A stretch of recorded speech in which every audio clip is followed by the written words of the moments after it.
Ah, le frère. C'est Melchisedec qui était roi de Salem. Sacrificateur du Dieu très haut. Il alla au devant d'Abraham. Lorsqu'il revenait de la défaite des rois,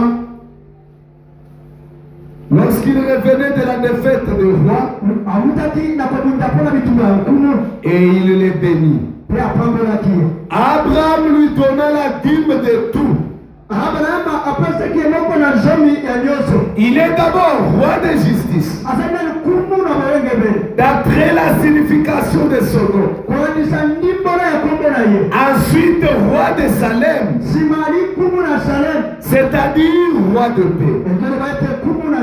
Il est sans père, sa mère, sans généalogie. Il n'a ni commencement de jour, ni fin de vie. Mais il est rendu semblable au Fils de Dieu. C'est Melchisedec demeure sacrificateur à perpétuité. Nous pouvons nous asseoir. Alors que nous ouvrons le Bible dans Genèse 14.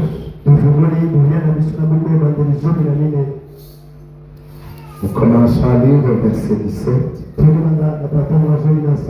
Après qu'Abraham fut revenu vainqueur de Kedorlaomer,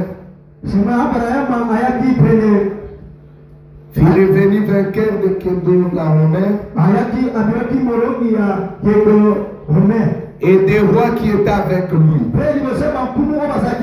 Les rois de Sodome sortirent à sa rencontre.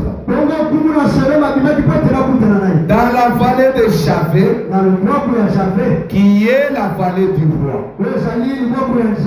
Melchisedec, roi de Salem, fit apporter du pain et du vin. Il était sacrificateur du Dieu très haut.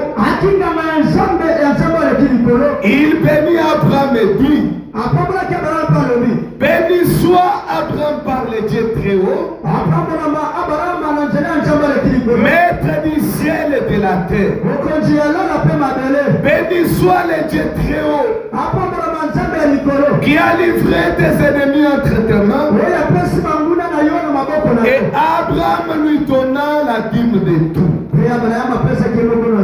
Depuis hier, depuis le mercredi, nous avons commencé à parler de cet homme de Melchisedec. Nous avons dit que c'est un personnage étonnant. Un personnage étonnant. Son identité est restée longtemps inconnue. Les théologiens sont allés étudier. Ils voulaient comprendre qui est cet homme. Mais malgré toutes les études qu'ils ont faites, ils ne sont pas arrivés à cerner l'identité de cet homme. Certains ont dit que c'était un roi qui régnait quelque part sur la terre. D'autres ont dit que c'est juste une personne de l'histoire. L'identité de cet homme est restée connue. Mais Dieu avait fait une promesse dans la Bible. Qu'à la voix du septième ange, quand il sonnera de la trompette, tout le mystère qui était caché dans le livre, ces mystères allaient être révélés. L'identité de Melchisedec devrait être révélée. Le peuple allait connaître qui est ce Melchisedec. Quelles sont ses potentialités? Quelle est son œuvre? Il vient d'où? Il va où? Quel est son travail? Parce que derrière l'identité de Melchisedec se cache la victoire du peuple. Et le mercredi on disait, la pire chose qui puisse arriver aux hommes, c'est d'adorer un Dieu qu'ils ne connaissent pas. Amen. Si nous adorons Dieu, il faut que nous les connaissions. Mais comment nous pouvons les connaître? Pape des rois. Le pape des rois. Il a consacré toute sa vie. Il a même refusé de se marier. Il a fait des études et des études pour qu'il puisse connaître l'identité de ce Dieu. Mais il n'est pas arrivé à le connaître. Au lieu de le connaître, lui a vu la Sainte Vierge Marie. C'est que ce n'est pas par les études qu'on peut arriver à connaître l'identité de ce Dieu. La théologie ne peut pas aider à connaître l'identité de ce Dieu. Mais comment nous pouvons le connaître? C'est seulement si lui-même se révèle. Il faut que lui-même nous dise qui il est. C'est pourquoi il a dit qu'il fallait que le sceau soit ouvert. Ce n'est pas William Branham qui a ouvert le sceau. Amen. Ce n'est pas William Branham qui a ouvert le sceau. Ce n'est pas William Branham qui a révélé le sceau. Seul l'agneau était digne de prendre le livre des sceaux. Parce qu'il est dit dans l'Apocalypse 5. Personne n'était digne. Pas seulement de toucher le livre, mais juste de regarder le livre. Personne d'autre n'était digne. Il n'y avait que l'agneau. C'est lui qui a ouvert les livres. Même pour lire ce qui était dans les livres. Seul l'agneau a lu ce qui était dans les livres. Et il a dit à son messager Branham, va sur la montagne d'Arizona. Lorsqu'il est allé à la montagne, Dieu a envoyé 7 anges qui sont venus de l'éternité pour lui donner la commission d'apporter la révélation de 7 sceaux. Je ne vois même pas la photo de la nuée ici. Lorsque ces anges sont descendus, formant une pyramide avec les ailes, ils sont venus donner la commission. Qu'est-ce qu'ils lui ont dit à la montagne? Rentre maintenant Jeffersonville, parce que tu recevras la révélation de cette chose. Et regardez, les gens ont enseigné que ces anges-là qui étaient photographiés, c'était la venue du Seigneur. Cela est une fausse doctrine. Je répète, cela est une fausse doctrine. Pourquoi? La photo de la nuée de gloire n'a pas été photographiée quand les anges descendaient sur terre. Non, la photo de la nuée a été photographiée lorsque les anges retournaient. Alors cette nuée-là, ça ne peut pas être la venue. Parce que ça a été photo, les anges rentraient. Et frère Branham a reçu la commission. Il est rentré à Jeffersonville. Quand il est rentré à Jeffersonville, il dit chaque nuit qu'il entrait dans son bureau, il ne savait pas qu'est-ce que les premiers sont dit. Il fallait que l'agneau lui révèle ce que les premiers sont disaient. Lorsqu'il a prêché sur les premiers sons, il ne savait pas ce que les deuxièmes sons disaient. Seul l'agneau lui révélait cela. C'est pourquoi dans l'église, la louange, l'adoration, la gloire reviennent seulement à l'agneau. Amen. Il n'y a même pas un vrai de gloire que nous pouvons donner à Branham. Ce n'est qu'un instrument qui a été utilisé pour faire un travail. On prie pour les malades est guéri, C'est lui qui a prié n'est qu'un instrument. C'est celui qui a produit les miracles qui est quelque chose. Depuis que les choses sont révélées, l'identité de notre Dieu est bien connue. Maintenant, revenons à cet homme. Nous devons le connaître pour mieux l'adorer, comprendre ses intentions. On nous dit dans Genèse 14 que Abraham, qui était notre père dans la foi, lorsqu'il est allé secourir son frère et qu'il a vaincu là-bas, lorsqu'il revenait comme vainqueur, c'est là que Melchisédek l'a rencontré. Revenons à l'amour. Vous pouvez croiser Dieu sur votre chemin. Dès que vous manifestez l'amour, vous avez de la chance à croiser Dieu sur votre chemin. Lorsqu'il est revenu comme vainqueur, Dieu est venu le rencontrer.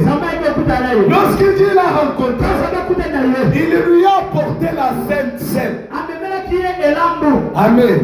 C'est pourquoi tu ne peux pas venir à la Sainte Seine lorsque tu n'as pas l'amour pour les frères. Non.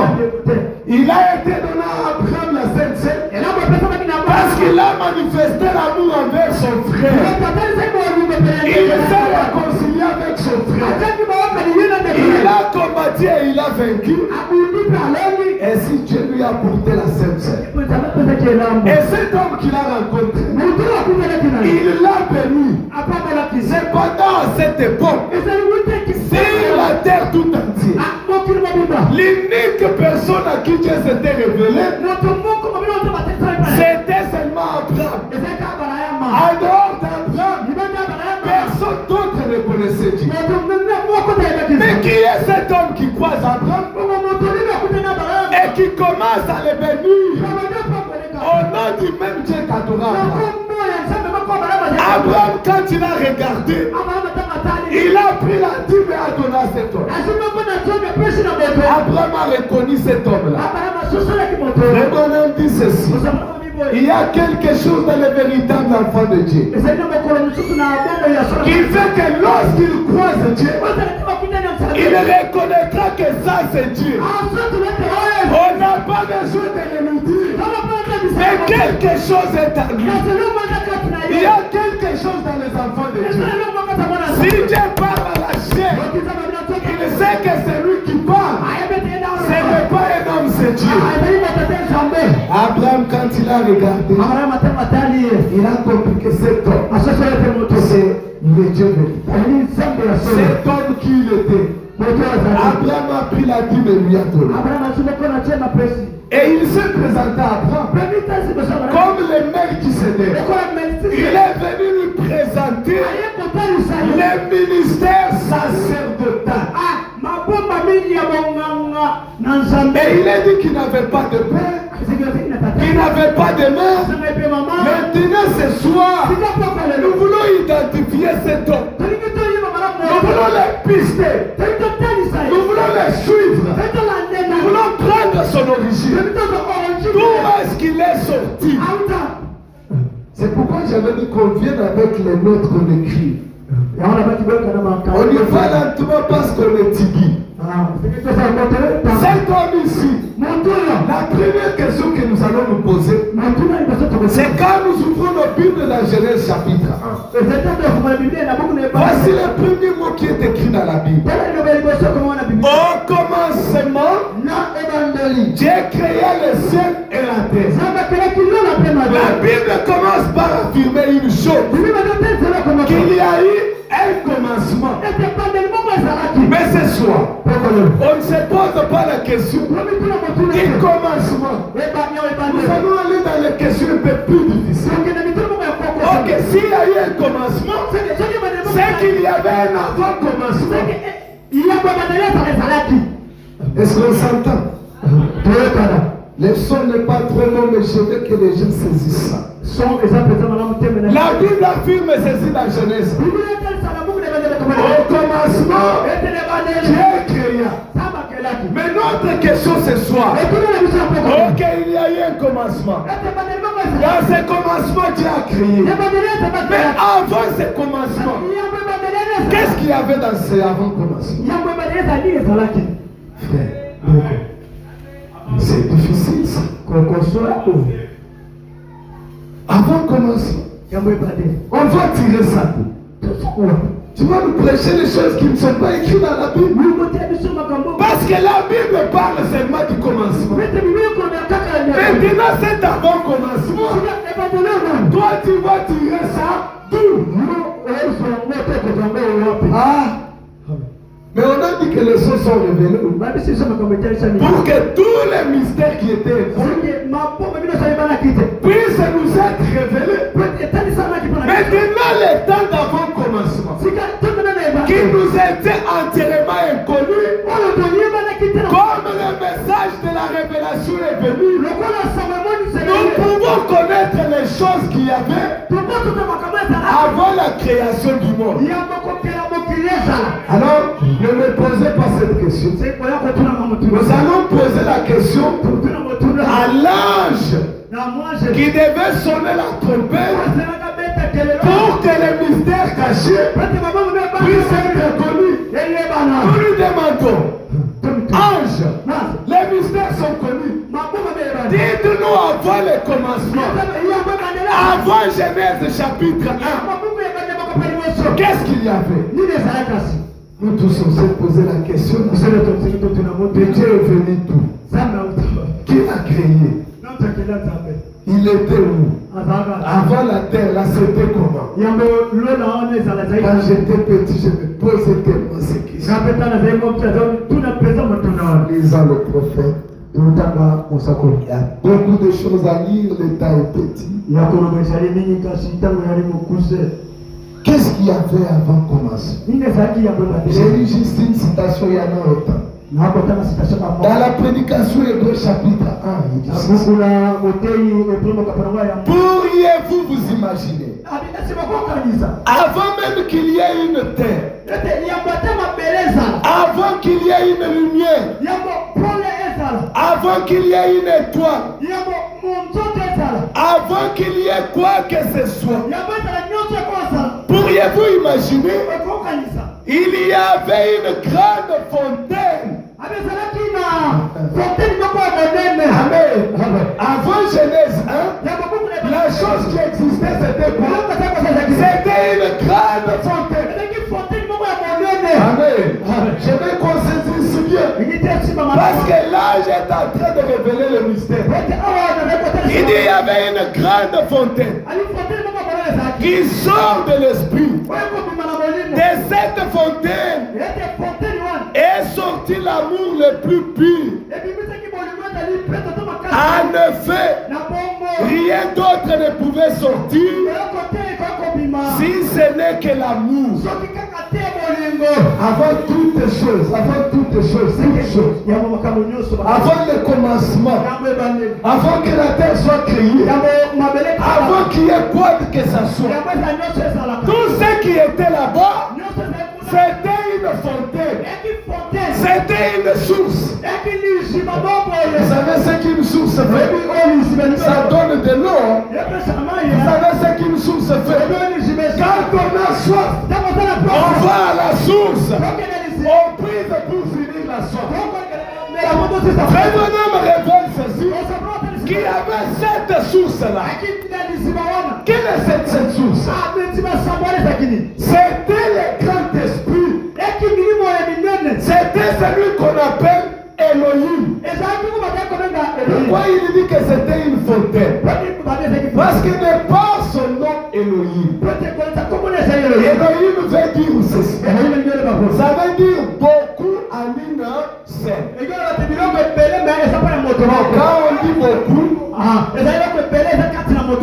Quand on dit beaucoup, ça peut exclure d'autres. Mais quand on dit tout en une personne, ça veut dire cette fontaine qui était là, il était tout. Amen. Il était tout. Cette fontaine, une seule fontaine, il était l'amour. Cette fontaine était la joie. Cette était la consolation. Cette fontaine était la miséricorde. Une seule fontaine, un même esprit, un même Dieu. Mais il ne s'appelait pas Dieu. Amen. Il ne s'appelait pas Dieu. Il s'appelait seulement Elohim. C'est qui veut dire le tout en une personne. Je veux qu'on saisisse ça. Le tout en une personne. C'est tout ce qu'il y avait. Cet état de choses est resté. Cette fontaine est restée. Et dans le tout en tout, durant l'éternité. Amen. Plusieurs années sont passées. Il n'y avait même pas d'année à compter. C'était seulement l'éternité. Prenons Psaume chapitre 90. Cette fontaine-là. Psaume chapitre 90. Verset 2 et 10. Avant que les montagnes ne soient formées, et que tu aies créé la terre et le monde,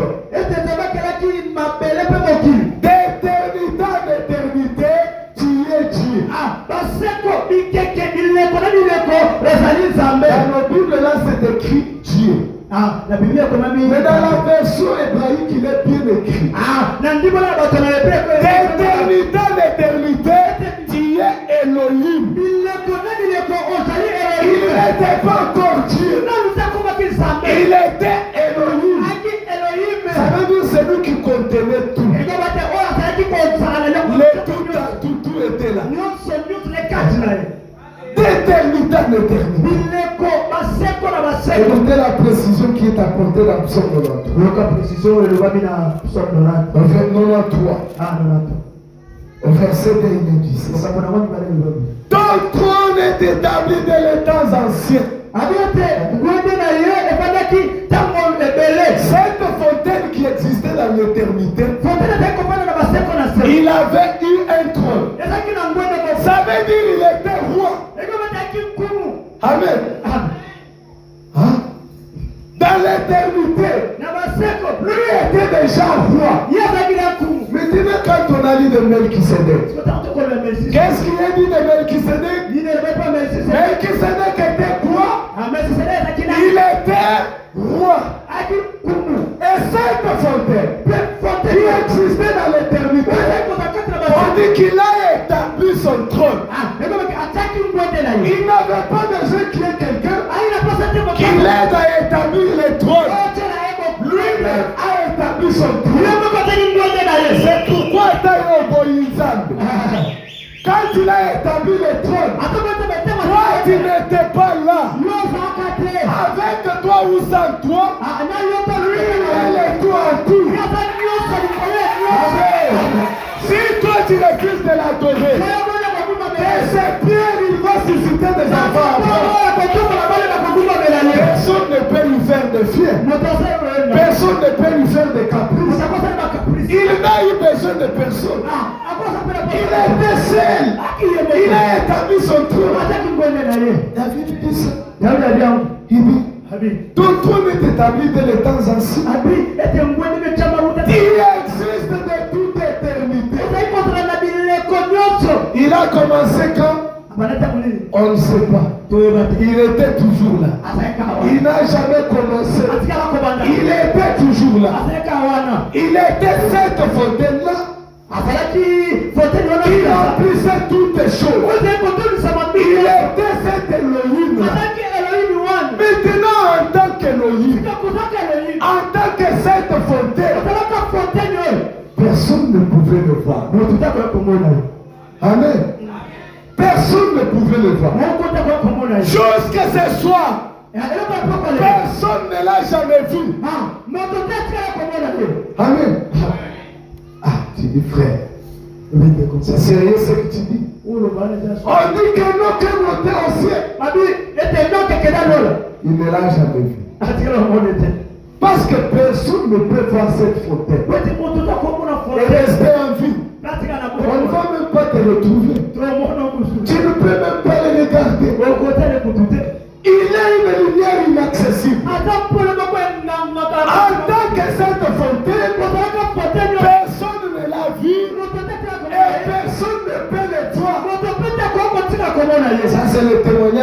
Écritures. Lisons ça. Jean chapitre 6. Jean chapitre 6. Au verset 46. Jésus parle et dit, c'est que nul n'a vu le Père. C'est Jésus qui confirme que cette fontaine, personne ne l'a vue. Dans 1 Jean aussi, 1 Jean chapitre 4. 1 Jean chapitre 4. 1 Jean, c'est du côté d'Apocalypse. Nous faisons une étude dans le valentement. 1 Jean chapitre 4. Au verset 12, il est dit, personne n'a jamais vu Dieu. Cette fontaine-là, au monde amondé, avec quels yeux tu peux le voir? Personne n'a jamais vu Dieu. 1 Timothée, alors quand tu as 1 Timothée. 1 Timothée chapitre 6. Verset 15 commençons. Que manifestera son temps. Que manifestera son temps. Les bienheureux, celles souverains. Les rois des rois. Le Seigneur des seigneurs, qui seul possède l'immortalité, qui habite une lumière inaccessible. Il habite une lumière inaccessible. Cette lumière, tu ne peux pas la regarder. L'homme ne peut pas accéder à cette lumière. Les rois des rois, les seigneurs des seigneurs, il habite cette lumière. Il continue à dire, qui habite une lumière inaccessible, que ni l'homme n'a vu, ni ne peut voir. Cette fontaine qui était dans l'éternité, tous les grands prophètes qui sont à Paris, quelle que soit leur sainteté, ils n'ont jamais vu cette lumière. C'est pourquoi, même si la belle chose venait ici, hein? Même si c'est le pape de Rome qui venait, et qu'il vous disait que la Marie est la mère de Dieu, sachez que c'est un grand mensonge. Pourquoi? Personne n'a jamais vu Dieu. Personne ne peut le regarder. Il est un mystère inconnu. On ne peut pas l'expliquer. On ne peut pas le comprendre. Il ne faut même pas déranger ta tête à vouloir le comprendre. On ne le comprend pas. Il est Dieu, c'est fini. Amen. Il est Dieu, c'est tout. Si vous cherchez à le comprendre, vous deviendrez fou. Personne ne l'a vu. Personne ne peut le voir. Mais il y a un contraste maintenant. Dans son état d'invisible, dans son état d'inaccessibilité, en lui maintenant, il y a tout. Je veux que vous saisissiez ça bien. Parce que nous devons savoir mêler tout qu'il y a en nous, c'est quoi? Est-ce que c'est des chaises, des baffles? Quels sont les tout qui étaient dans cette vie? Tout ce qui pouvait se désirer. Toutes les choses que l'homme pouvait avoir. Toutes les questions qui pouvaient se poser. Elohim était tout ça. Je ne sais pas si les gens ont compris. Toutes les questions qui pouvaient se poser. Cette fontaine était tout ça. Je ne sais pas si les gens comprennent. Je vais qu'on avance ensemble. Je vais maintenant descendre pour qu'on comprenne. S'il y avait une maladie et que l'on désirait la guérison, cette fontaine était la guérison. Allez, on comprend ça.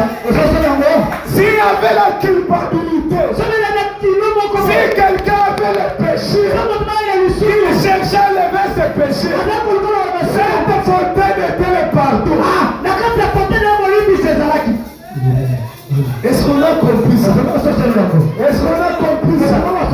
Si quelqu'un est affamé et qu'il cherchait la nourriture, cette fontaine était la solution. Ça veut dire si la question pouvait se poser, cette fontaine était la réponse. Cette fontaine avait la réponse. Il n'y avait aucune question qu'il pouvait se poser.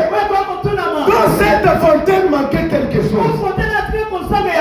C'est pourquoi il s'appelait Elohim. Pas beaucoup dans une personne, mais le tout en une personne. Est-ce que les gens comprennent? Je ne veux pas aller trop vite, je veux que les gens comprennent. Mais regardez quelque chose qui est bon. Il était seul.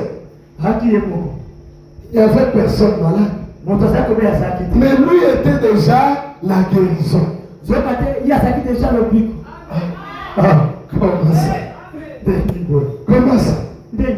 Personne n'était malade. Aucune question ne s'était pas encore posée. Mais cette fontaine était déjà la réponse. Ça veut dire que la question a été corrigée avant qu'elle ne se pose. La question se pose en retard.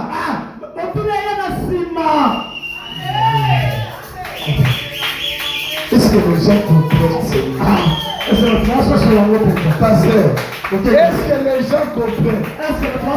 La question se pose en retard. Parce que cette fontaine était la réponse avant que la question ne soit posée.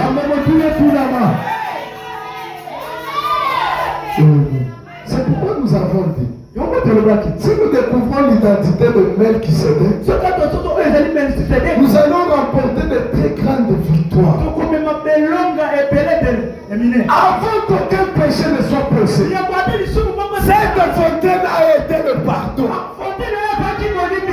Avant que personne n'ait fait n'importe quoi, lui était déjà le pardon.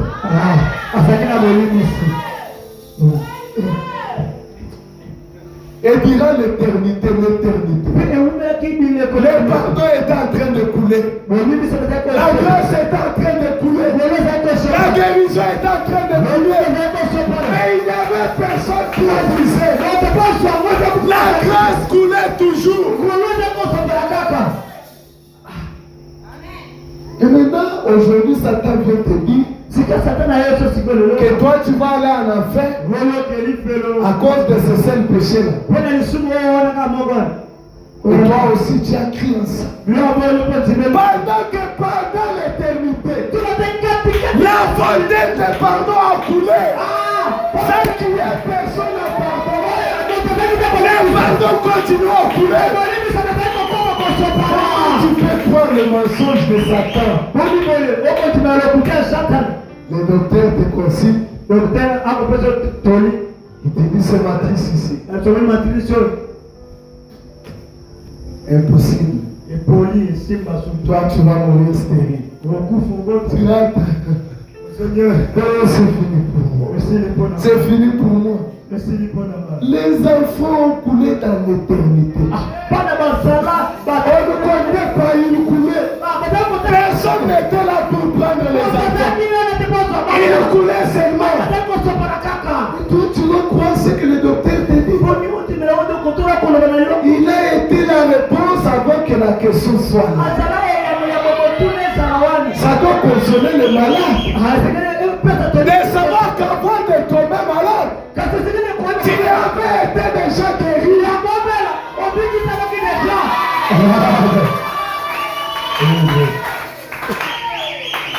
Quelque chose m'a reporté. William Marion Branham reçoit une vision d'un garçon tamponné par le véhicule. L'enfant est déchiqueté parti. Dans la vision, il voit l'enfant ressusciter. Il se passe 2 ans. Je ne sais pas si on comprend.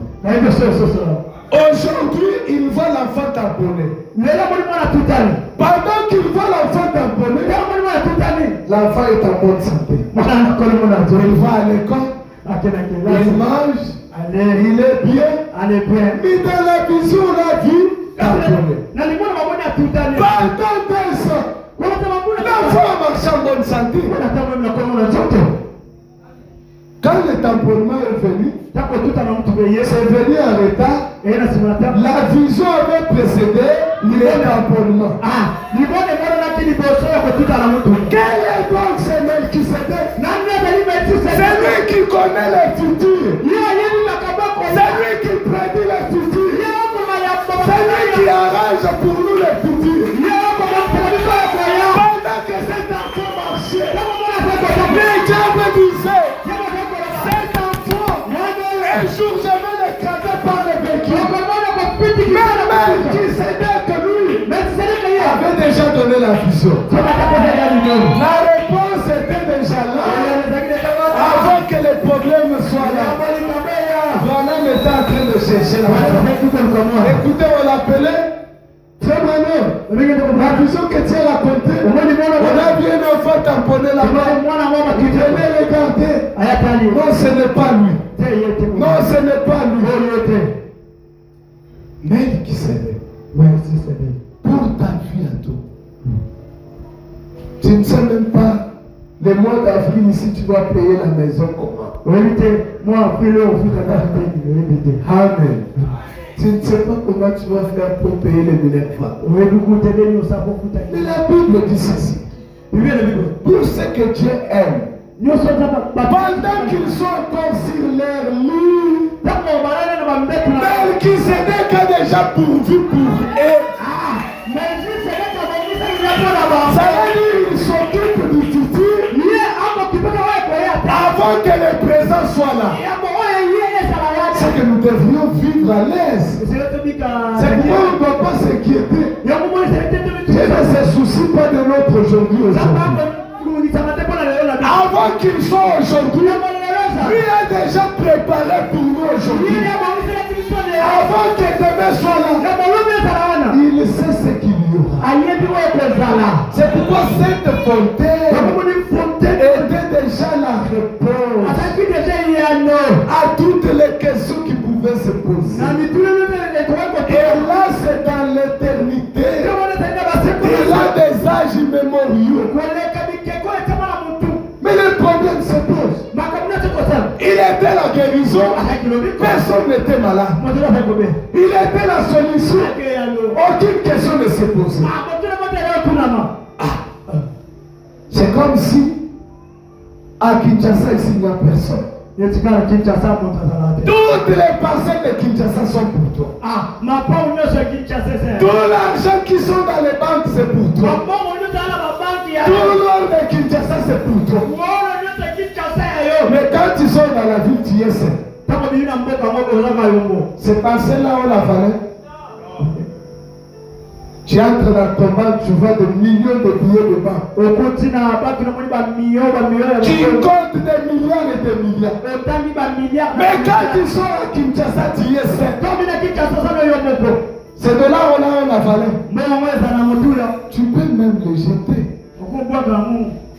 Maintenant, cette fontaine arriva. Moi, je suis la guérison. Mais personne n'est malade. Il a regardé. Moi, je suis la consolation. Mais personne n'est triste. La Bible dit il a tenu une réunion. Ça, c'est étonnant. On a bien dit qu'il était seul. Mais la Bible dit qu'il a tenu une réunion. Est-ce que les gens comprennent ça? C'est là que les gens se sont trompés. Ils ont enseigné la Trinité. Qui avait un Dieu le Père, et Dieu le Fils, et Dieu le Saint-Esprit. Ça, c'est une doctrine de l'enfer. Il n'y avait qu'une seule source. On n'a pas le temps de prendre sur beaucoup d'écriture. Mais malgré qu'il était seul, il a tenu une réunion. Mais il a tenu avec qui? On a dit qu'il était seul. Mais en lui, il y avait beaucoup. C'est pas ça ce qu'on a dit. Il était Elohim, lui seul. Mais en lui, il y avait beaucoup. Il y avait la fonction de rédempteur. Il y avait la fonction du miséricordieux. Il y avait la fonction du guérisseur. Maintenant, il s'est assis. Il a réuni toutes ses fonctions. Nous avons la guérison. Nous avons la bénédiction. Mais il n'y a personne à qui manifester ça. Maintenant, on fait quoi? La réunion a commencé. La fonction du rédempteur a parlé. Je ne peux pas rester rédempteur sans quelqu'un arracher. La fonction du pardon a parlé. Je ne peux pas rester pardon. Les côtés pardon bougent. Je dois pardonner quelqu'un. Ce soir, je vais pardonner. Je ne veux pas condamner. Je vais pardonner. Lorsqu'il a tenu conseil, il a dit ouais, il faut qu'on ait quelqu'un que nous pouvons aider. Maintenant, Dieu, là c'est dans sa pensée, c'est dans cette éternité. Personne n'était là. Mais il ne pouvait pas parler parce qu'il était un esprit. L'esprit ne parle pas. En tant qu'esprit, tout ce qu'il faisait, c'est quoi? Il pensait seulement. Tout cela s'est passé dans sa pensée. Il a commencé à penser. Qu'est-ce que je dois faire? Il faut que je crée un homme. Cet homme que je vais créer, je veux qu'il soit bien. Il sera la créature de l'amour. L'homme est une créature de l'amour. Dieu n'a jamais créé l'homme pour qu'il aille en enfer. Non. Amen. L'enfer n'a pas été créé pour l'homme. Dieu ne vous destine pas à l'enfer. Il est seul pour toi. Il est allé préparer une place pour toi. Si tu vas aller à l'enfer, non, Dieu ne t'a pas destiné là. Il n'a jamais créé l'enfer pour toi. Parce que tu es une créature d'amour. Frère Branham dit, cette fontaine-là était une source d'amour. Il n'y avait pas de méchanceté dans cette fontaine. Il n'y avait pas de colère dans cette fontaine. Il n'y avait pas de haine dans cette fontaine. Toute décision qu'il prenait, c'était une décision d'amour. Et vous êtes le fruit de cet amour de Dieu.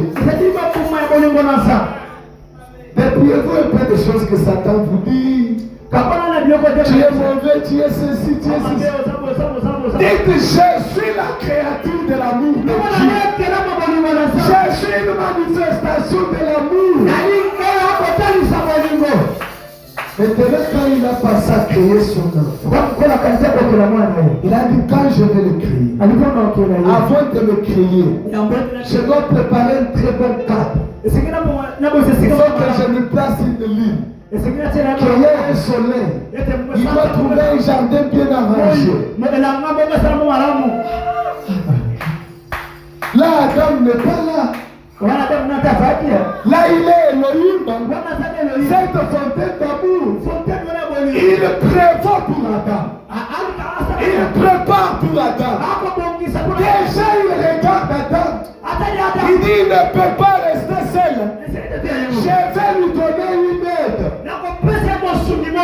c'est là le fruit de son amour. Mais pendant qu'il regarde dans sa pensée, qu'il est en train de créer son enfant là, il regarde, il voit quelque chose arriver, il va Adam tomber dans le péché. Ce n'est pas Dieu qui a tenté Adam pour qu'il tombe dans le péché.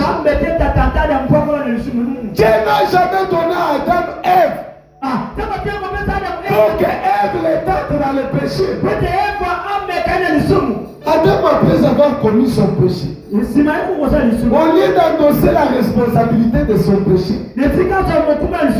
il essaie d'accuser Dieu indirectement. Il dit, c'est la femme que tu m'as donnée. Comme pour dire que si tu ne m'avais pas donné la femme, je ne serais pas tombé. Toi aussi tu es coupable. Dieu n'a pas répondu à ces accusations. Parce que c'était des accusations absurdes. Dieu a donné à Adam Ève comme un signe d'amour. Parce qu'il a vu Adam, c'est Dieu ne t'a pas donné la beauté. Tu as une bonne forme, un corps bien bâti. Seigneur, c'est parce que j'ai ce corps que tous les garçons du quartier me suivent.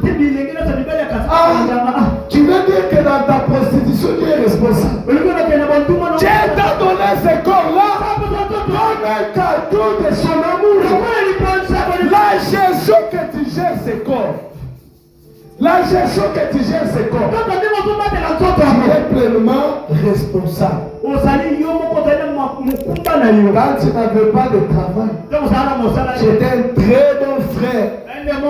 Tu priais, Seigneur bénis-moi, Seigneur bénis-moi. Dieu ne te donne pas l'argent pour que tu ailles te prostituer.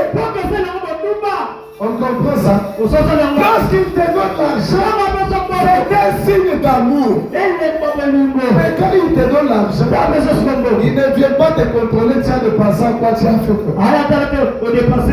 Si tu veux prendre ton argent, allez chercher les prostituées.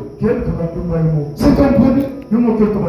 Tu vas dire, Seigneur, quand je n'avais pas cet argent, je n'allais pas partir chez les prostituées. Mais comme tu m'as donné l'argent, je n'aime pas cette attitude-là. J'aime un cœur qui endosse la responsabilité de Dieu. Dieu ne condamne pas le péché. Mais il n'aime pas le péché orgueilleux. Il n'aime pas le pécheur qui cherche à se justifier. Il n'aime pas le pécheur qui veut atténuer son âme. Amen. Dieu aime un pécheur qui se répand. Dieu aime un pécheur qui accepte sa culpabilité. Si Dieu a mal fait, Dieu a mal fait, il faudrait qu'on commence à t'exhorter. C'est accepte seulement. Tu dis, je ne t'aime même pas votre église. Dieu a mal fait. On m'a critique. Maintenant, toi, tu faisais mal pour que nous, on t'acclame. C'est. Toi, tu te prostitues pour qu'à l'église, on t'acclame. Dieu aime un pécheur qui s'humilie. Il est écrit dans le livre de Romains. Disons ça. L'attitude de pécheur. Romains chapitre 2. Il est écrit ceci. Au verset 14. Quand les païens qui n'ont pas la loi font naturellement ce qui prescrit la loi, quand les païens qui n'ont pas la loi, alors verset 15 pour gagner le temps. Il montre que l'œuvre de la loi est écrite dans leur cœur. Leur conscience en rendant témoignage. Et leur pensée s'accusant ou se défendant tour à tour. Regardez l'attitude du péché.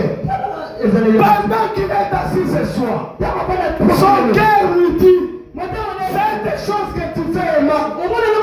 Maintenant dans son cœur, il commence à se justifier. Mais c'est parce que tu m'avais donné cette fin. Mais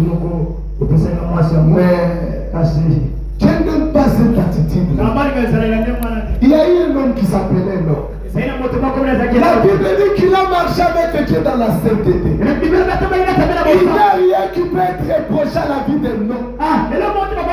Il a tellement vécu dans la pureté qu'il ne veut pas passer par la mort. Dieu l'a pu vivre au ciel. Mais Dieu n'a jamais dit d'Enoch qu'il était un homme selon son cœur. Je veux que les gens saisissent ça bien.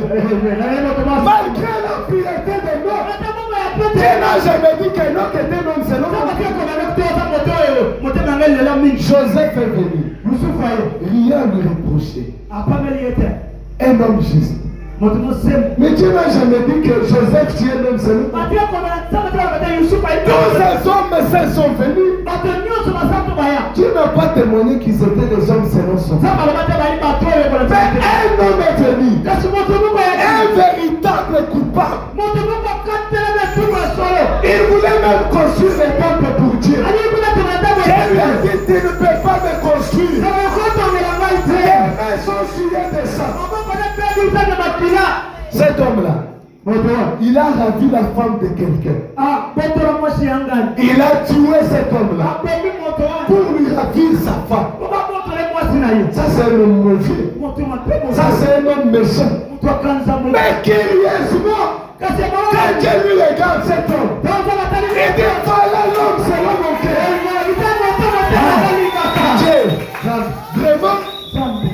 Vraiment, celui-ci, tu ne sais pas ce qu'il a fait. C'est lui qui a tué Uri. Cet homme, quand les femmes se lavent dans le douche, lui il est là en train de l'ornier. J'ai dit ok, ça vient. Mais cet homme-là, c'est lui-même selon mon cœur. Et donc avec toute sa sainteté, Seigneur, ça ne peut pas être correct.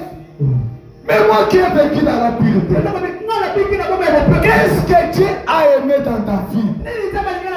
Qu'est-ce que Dieu aimera en toi? Dès qu'il a été démontré à David qu'il avait mal fait, David ne s'est justifié pas. Amen. David ne s'est justifié pas. Dès que la parole sortait, condamner la vie de David. David ne tenait pas compte que c'est moi le pasteur.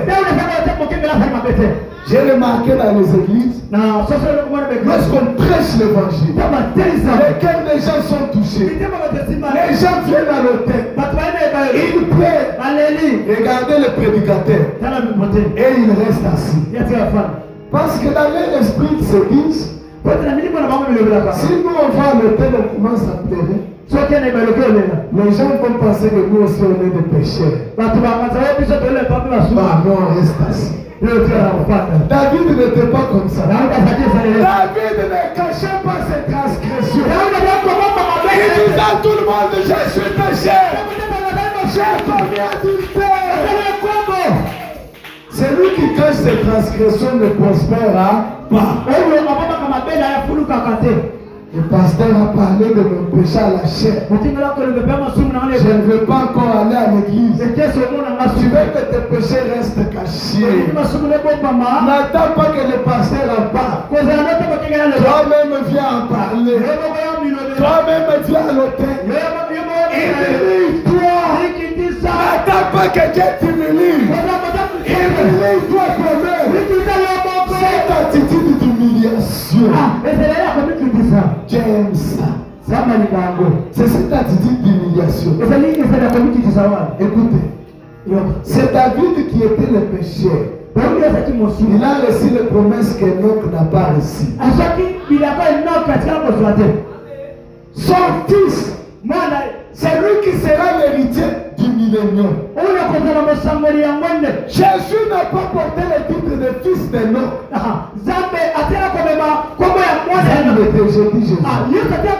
Jésus n'a pas porté le titre de fils d'Enoch. Mais il porte le titre de fils de David.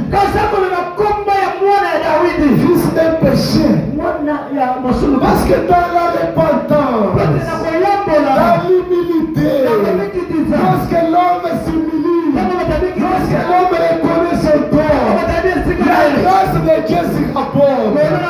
Lorsque l'homme reconnaît ses torts, Dieu te concède de pardon, s'ouvre pour lui. Mais pourquoi les hommes, ils s'enorgueillissent? Il a mal fait. Il s'enorgueillit. Il fait comme Adam. C'est la femme que tu m'as donnée. Tu ne cherches pas à atténuer le péché. J'accepte que c'est un péché, mais comprenez, frère. Frère, même quand je me suis marié dans le monde, comprenez, j'avais déjà 40 ans. Comprenez. Si le pasteur comprend, le pasteur ne pas dire. Le pasteur peut dire ça ne fait rien. Et Dieu ne dira pas que ça ne fait rien. Il est le Dieu de sa parole. Mais là, dans l'éternité, il a regardé son fils. Son fils était tombé. Si Adam ce jour-là, au lieu de chercher les justifications, s'il était seulement tombé à genoux, Père, j'ai été tenté, pardonne-moi, cette fontaine se serait ouverte. Mais quand Dieu l'a vu en train de se justifier, Dieu a dit, ah bon? Ok, qu'il vaille maintenant les conséquences. Mais dans l'éternité, avant qu'Adam tombe dans le péché, Dieu l'a vu tomber. Non pas que Dieu l'a tenté. Parce que dans le livre de Jacques chapitre 1, il est écrit, Dieu ne tente personne. Si tu tombes dans le péché, ce n'est pas Dieu qui t'a tenté.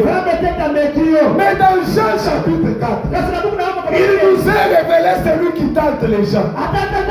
Il est appelé les tentateurs. Lorsque les diables te tentent, ce n'est pas aussi lui qui vient entrer, il te tente. C'est des désirs qui sont en toi. Les diables lui placent devant toi quelque chose qui te fera plaisir.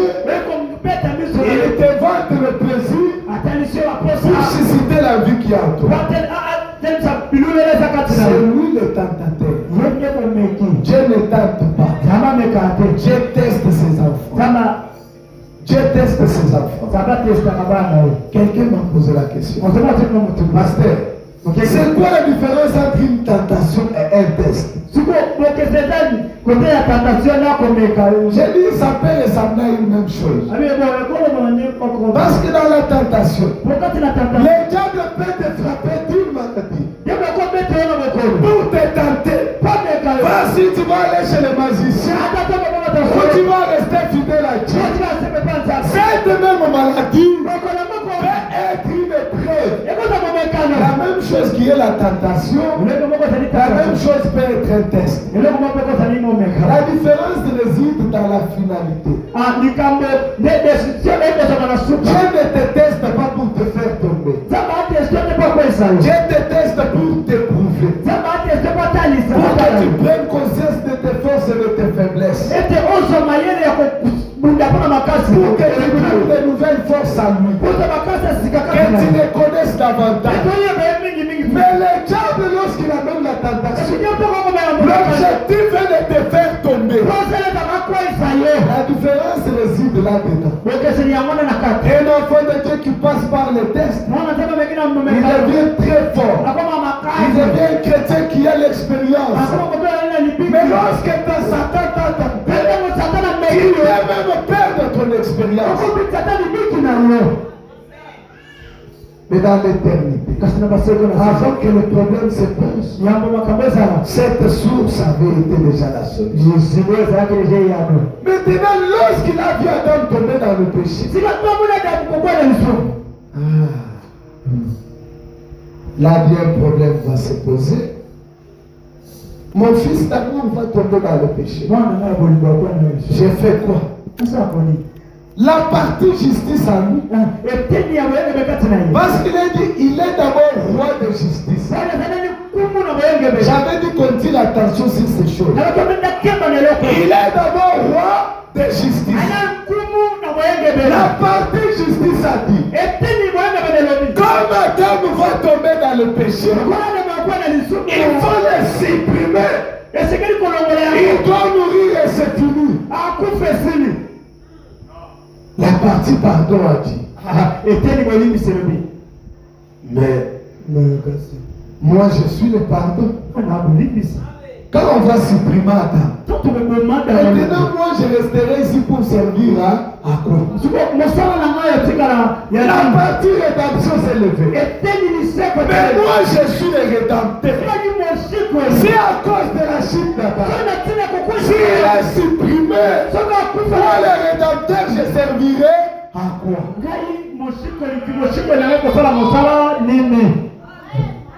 Dès ce moment-là, Dieu a commencé à élaborer ce qu'on appelle le plan du salut. C'est pourquoi vous entendez parler du plan du salut. Adam tombera. Mais qu'est-ce qu'il faut faire pour relever Adam? Dieu a commencé à élaborer un programme. Adam n'est pas encore créé. Amen. Adam n'est pas encore créé. Dieu a commencé à élaborer le plan du salut. Dieu a regardé.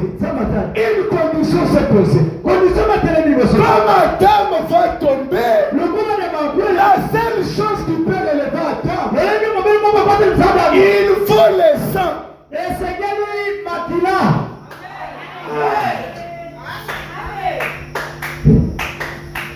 Dieu a posé la question sur rédemption. Il faut le sang. On fait comment maintenant? Moi je suis esprit. L'esprit n'a ni chair ni sang. C'est toi qui as plaidé qu'il faut le battre. Mais maintenant il faut le sang.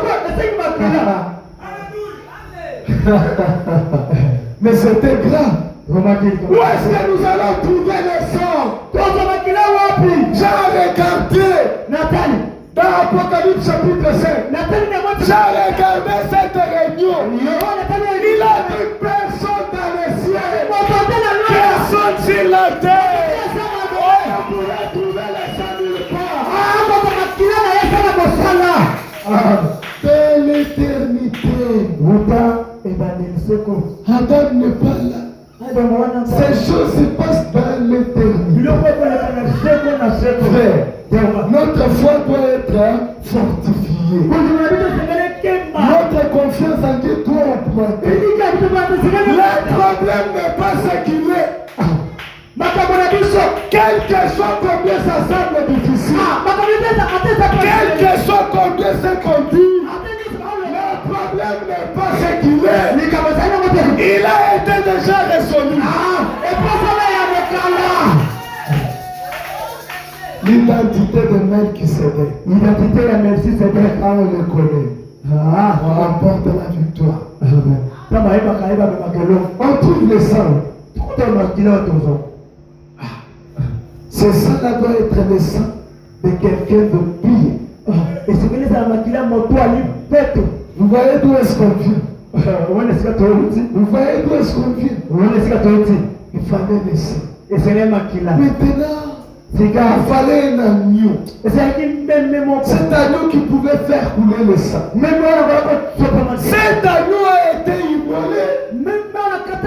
Non pas seulement à Golgotha. Il a été immolé dans l'éternité.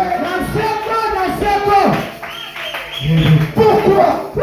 Pour les péchés que tu commettras en 2025. Nous sommes en 2024. Mais pour les péchés de 2025, dans l'éternité, Jésus avait été immolé.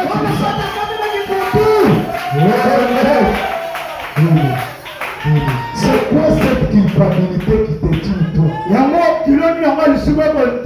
Moi j'ai avorté. Moi, je ne peux pas être pardonné. Moi, je fais ceci. Une femme m'a appelé. Pasteur, je ne peux pas mettre mort. Je sais que c'est de ma responsabilité. Avant de me marier, je me suis beaucoup prostitué. J'ai avorté beaucoup. Et mes trompes sont bouchées sur la demande. Mais mon mari ne le sait pas. Je ne sais pas ce que je peux faire. Mais c'est de ma responsabilité. Je dis si tu reconnaissais même qui c'est belle. Amen. Avant que tu te prostitues, avant la première fois que tu as le verset, belle qui s'aidait quand tu dis ces problèmes à fond. Ça ne tient pas compte de ce que tu as fait. Ça tient compte de ce que lui a fait. C'est pourquoi c'est lui qui était le roi de justice. Il est devenu le roi de paix. C'est lui qui voulait la justice. Il est devenu le défenseur des coupables. Amen. C'est lui qui réclamait la sainteté. Il est descendu. Il a mangé avec le péché. Alors qu'il habitait une lumière inaccessible. C'est pour le salut des hommes.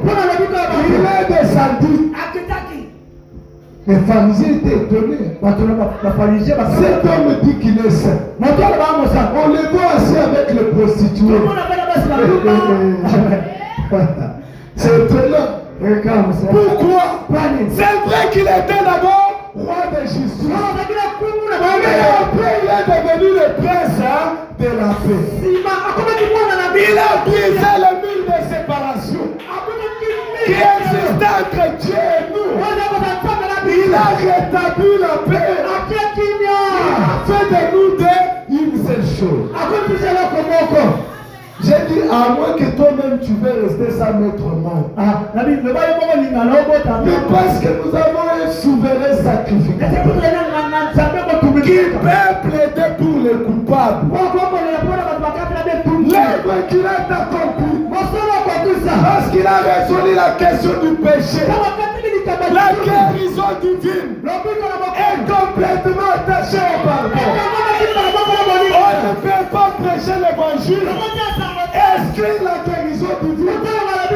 Non.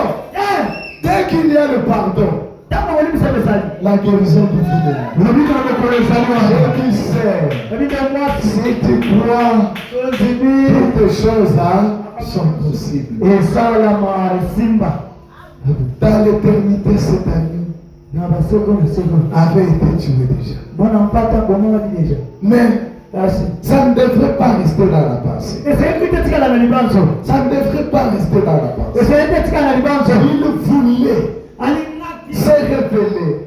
Il voulait mettre ce qui était dans sa pensée à l'exercice. Il voulait que ça se fasse. Son intention était qu'il y ait quelqu'un qui connaît son identité. Quelqu'un qui identifie ce qui est en lui. Maintenant, il devrait crier. Mais il était esprit. L'esprit ne parle pas. L'esprit ne marche pas. L'esprit n'a pas d'esprit. Si le temps est fini, on arrête à quelle heure? D'accord. Le temps. D'accord.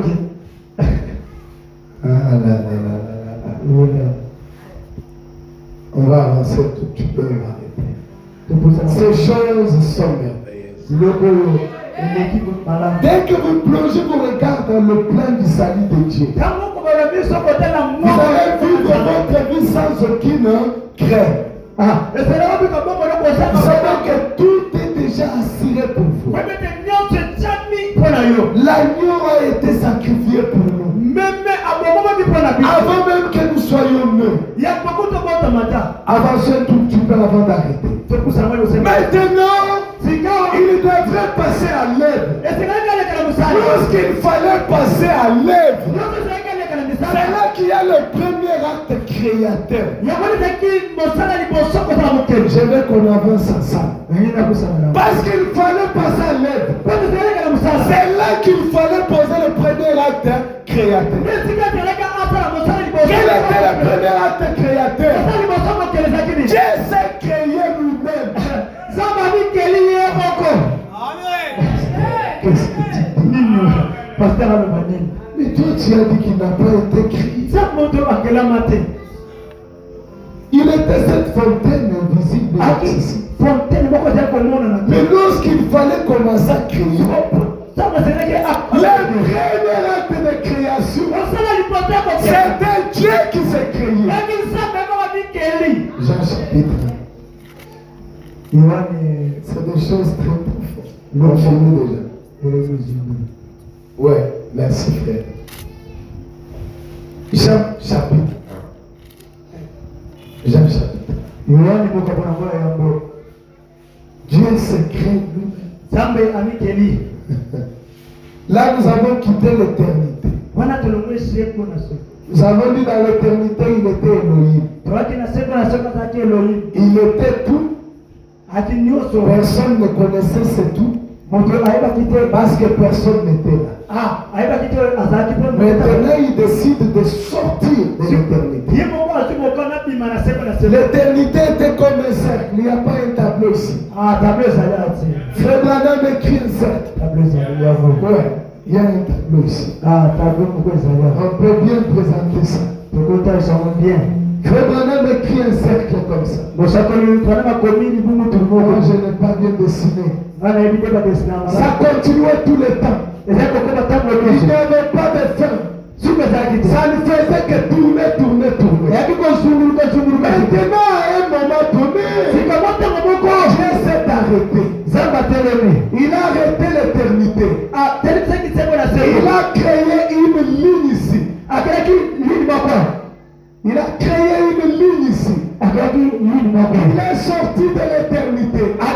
Cette ligne, c'est le temps qui a commencé. C'est là que dans Genèse 1, vous lisez, au commencement, Dieu créa. C'est lorsqu'il est sorti de l'éternité, il s'est projeté dans le temps.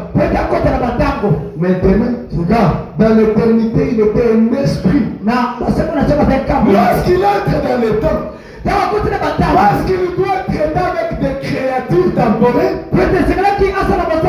il voulait que ces créatures le connaissent. S'il reste cet esprit inaccessible, comment ces êtres le connaîtront? C'est ainsi que le premier acte, ce n'est pas la création du ciel et de la terre. Parce que dans Genèse 1, quand vous lisez, il est dit au commencement, Dieu créa le ciel et la terre. C'est comme si le premier acte de création était le ciel et la terre. Mais quand vous allez dans Jean 1, c'est là que vous allez comprendre que la première chose qui a existé, ce n'est pas le ciel et la terre. La première chose qui a existé, c'était quoi? C'était la parole.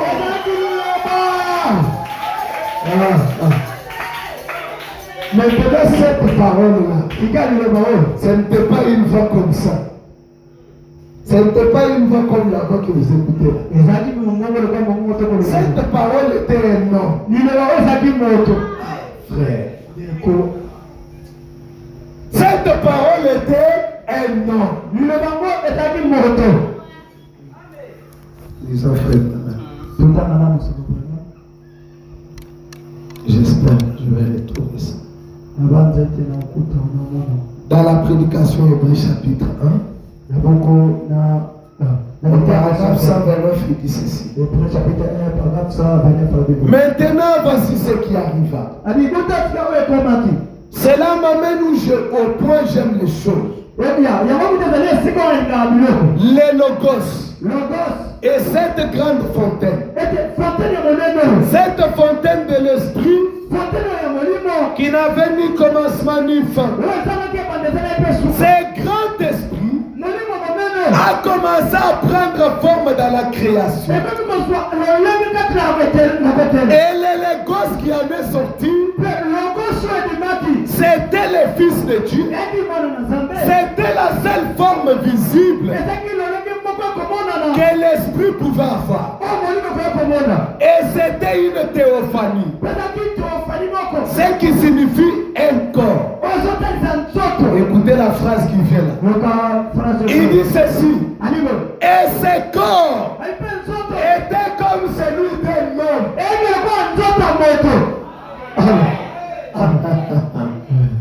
Le premier homme, ce n'est pas Adam. Est-ce qu'on comprend ça? Je veux qu'on marque ça bien. Le premier homme, ce n'est pas Adam. Le premier homme, c'est Dieu lui-même. C'est pourquoi Salomon, quand il a regardé parmi les femmes, il n'a pas vu une seule femme. Mais quand il a regardé parmi les hommes, il a vu un homme. C'est celui-là qui est l'homme véritable.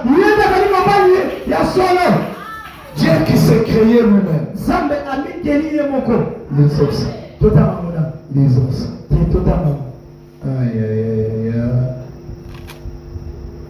L'état. Proverbe chapitre 8. Oui, Proverbe chapitre 8. Proverbe 8. Au verset 22. C'est cet homme qui parle. Qu'est-ce qu'il dit? L'Éternel m'a acquis au commencement de ses voies. Avant ses œuvres les plus anciennes.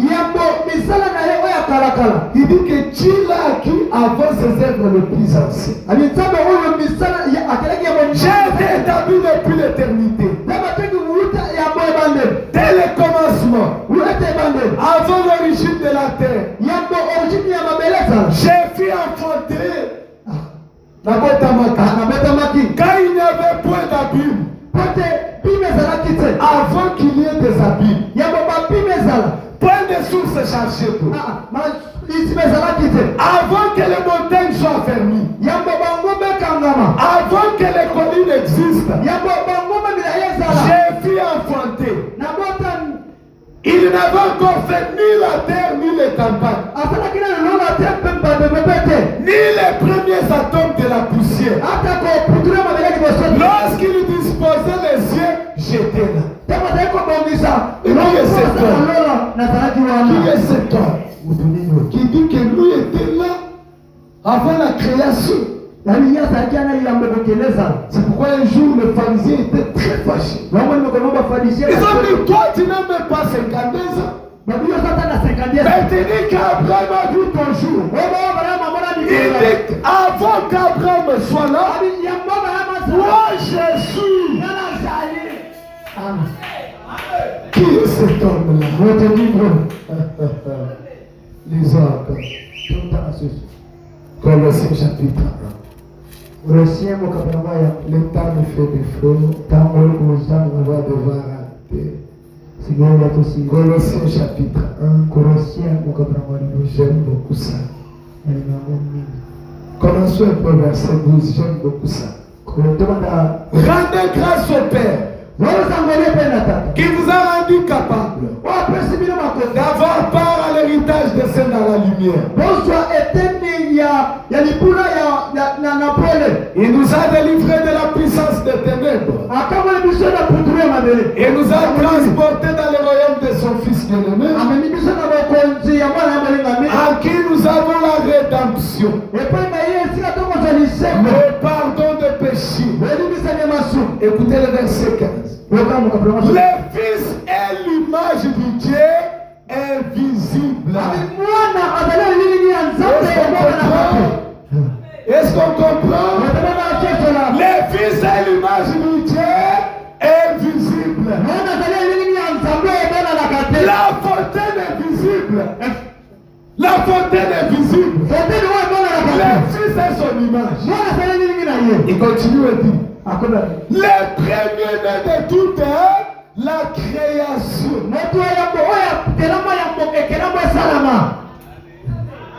Moi la doute. Amen. Les premiers-nés. La première création.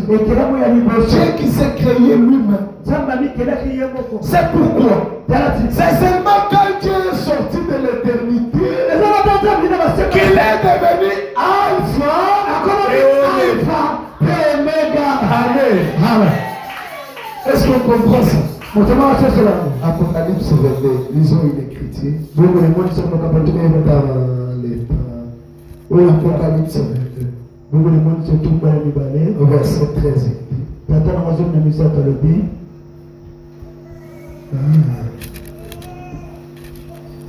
Verset 13. Commençons verset 12. Voici, je viens bientôt. Et ma rétribution est avec moi. Pour rendre à chacun selon son œuvre. Je suis l'alpha et l'oméga. Le premier. Amen. Il est qui? Le premier. Il a existé le premier. Amen. Il ne s'arrête pas là. Qu'il est le premier. Et le dernier. Le commencement et la fin. Là on n'est plus dans l'éternité. Là on est dans le temps. Parce que le temps commence et le temps finit. Mais quand le temps a commencé, lui était la pierre angulaire. Amen. Lui était la pierre angulaire. Qui était cette pierre angulaire? Qui a commencé par quoi? Les hommes pensent. Toujours l'Apocalypse. Apocalypse. J'espère que je vais retrouver ça. Apocalypse chapitre 1. Apocalypse chapitre 1. Verset 7, nous disons ceci. 7. Voici, il vient avec le nuée. Et tout œil le verra. Même ceux qui l'ont percé. Et toutes les tribus de la terre se lamenteront à cause de lui. Maintenant, il se présente et dit, je suis l'alpha et l'oméga. Qui parle? Qui se présente comme alpha et l'oméga? Il dit, tu le Seigneur, Dieu. L'alpha et l'oméga, c'est le Seigneur, Dieu lui-même. Il dit, c'est lui qui était. C'est lui qui est. Il est tout puissant. Ce n'était pas une autre personne. Ce n'est pas la grande fontaine restée ici. Et puis il a produit une autre personne. Maintenant ils sont à terre. Non. C'est lui qui s'était projeté dans le temps. C'est lui qui s'était formé le corps. C'était la grande fontaine. Mais qui voulait se manifester. Et en entrant dans le corps, en se formant un corps, c'était pour communier avec sa création.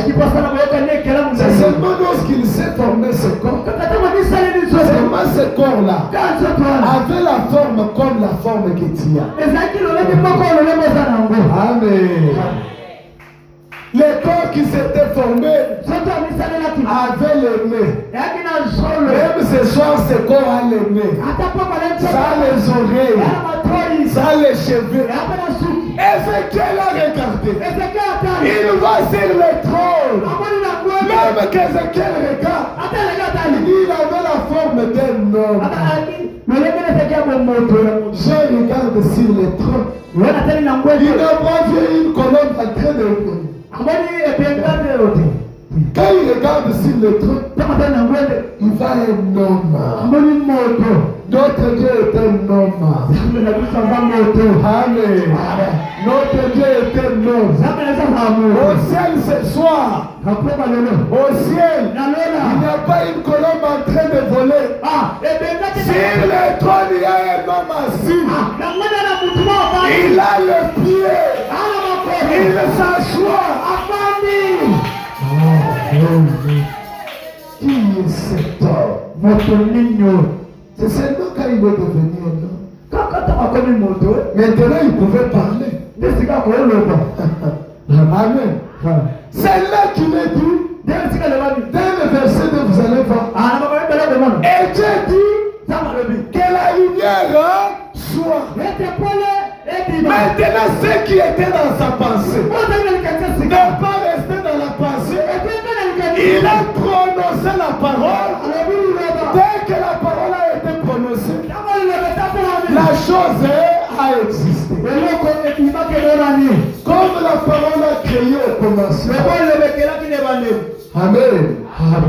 Comme la parole prononcée au commencement a appelé les choses à l'existence.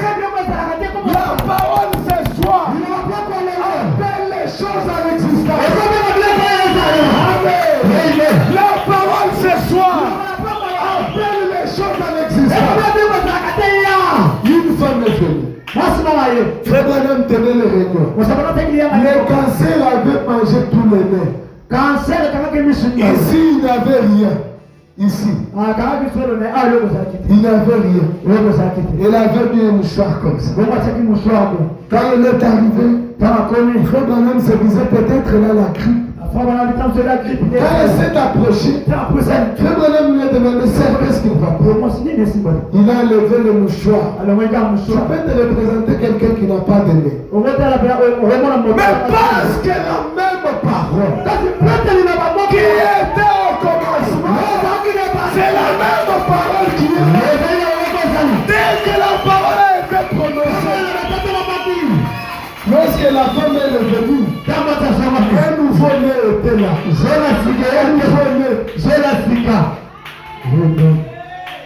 Une femme est venue dans la réunion d'un frère qui a maladie. Elle aussi s'était beaucoup prostituée. On avait lui attiré ses trompes. On avait lui attiré ses trompes. Ça veut dire quand on lui attire les trompes, ça veut dire c'est pour cette femme, la maternité, c'est fini. Elle est venue à l'église. L'homme de Dieu s'est tenu là. Il a dit, pasteur, moi on a attiré mes trompes. Je ne peux pas mettre mort. L'homme de Dieu. Nous ne voulons pas de prédicateurs qui font paix à l'église. Amen. Nous voulons la prédication de la foi. Nous voulons croire en de grandes choses.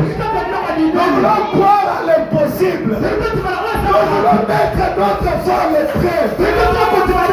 Je préfère échouer en croyant. Je préfère échouer en croyant plutôt que de reculer en train de craindre. Le prédicateur a dit, la parole a appelé les choses à l'existence. Même si on t'a coupé les matrices, ça c'est pas mon problème.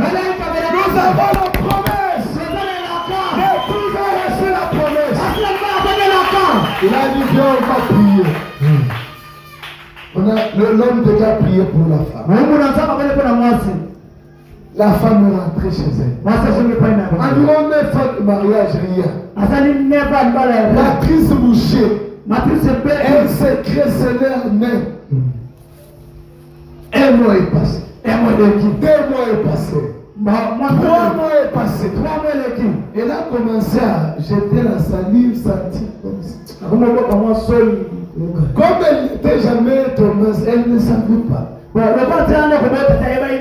Elle jette la salive. Elle se sent un peu malade. Elle va à l'hôpital.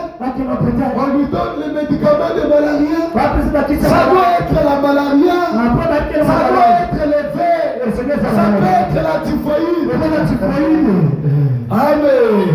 La parole avait déjà appelé à l'existence. Un nouveau matrice.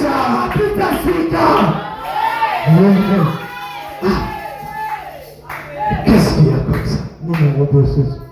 Elle est rentrée à l'hôpital. Elle s'est dit, bon, c'est peut-être mon problème d'opération là qui commence à faire des répercussions. Je ne l'avais même pas dit à mon mari. Maintenant, s'il y a des complications, je vais faire. Les miens a fait. C'est de rentrer chez le même docteur qui m'avait fait l'opération. Elle est rentrée chez le docteur.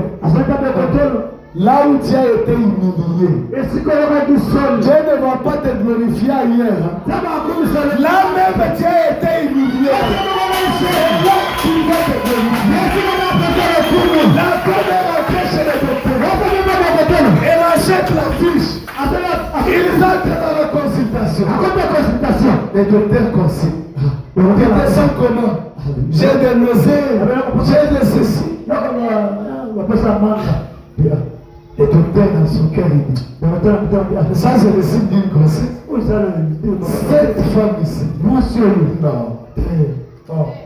ça doit être la fièvre typhoïde. Il prescrit les examens. Fièvre typhoïde, malaria, les vers intestinaux. On arrive au labo.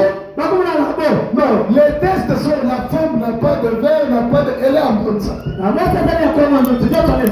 amène au docteur le docteur. Il me prescrit d'abord quelques repas, d'abord le glace. La femme rentre là, rien ne se passe.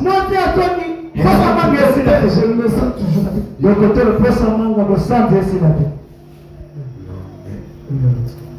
Je ne peux pas imaginer que c'est la grossesse.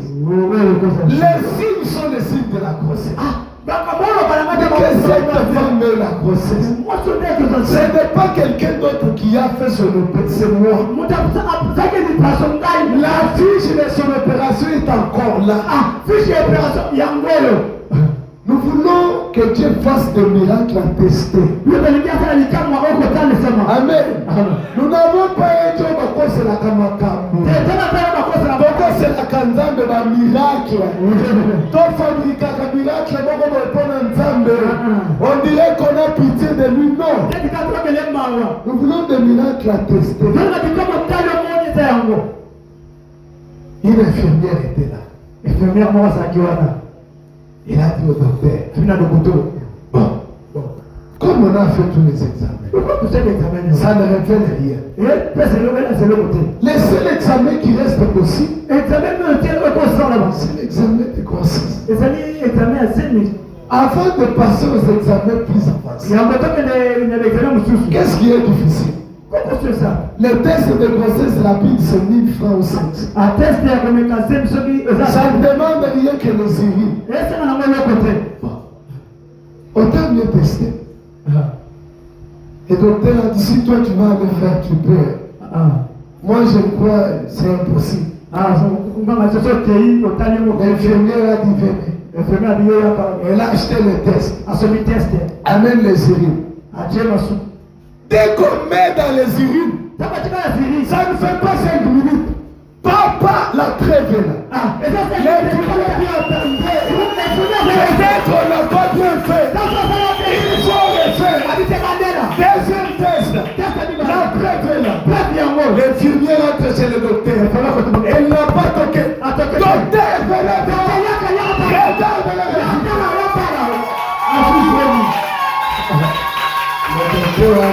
Regarde la vous êtes surexcité. Cette femme a la grossesse. Amène les tests, moi-même je vais faire. Amenez les urines. Le docteur a pris les tests. Il me. Ça ne peut pas être impossible.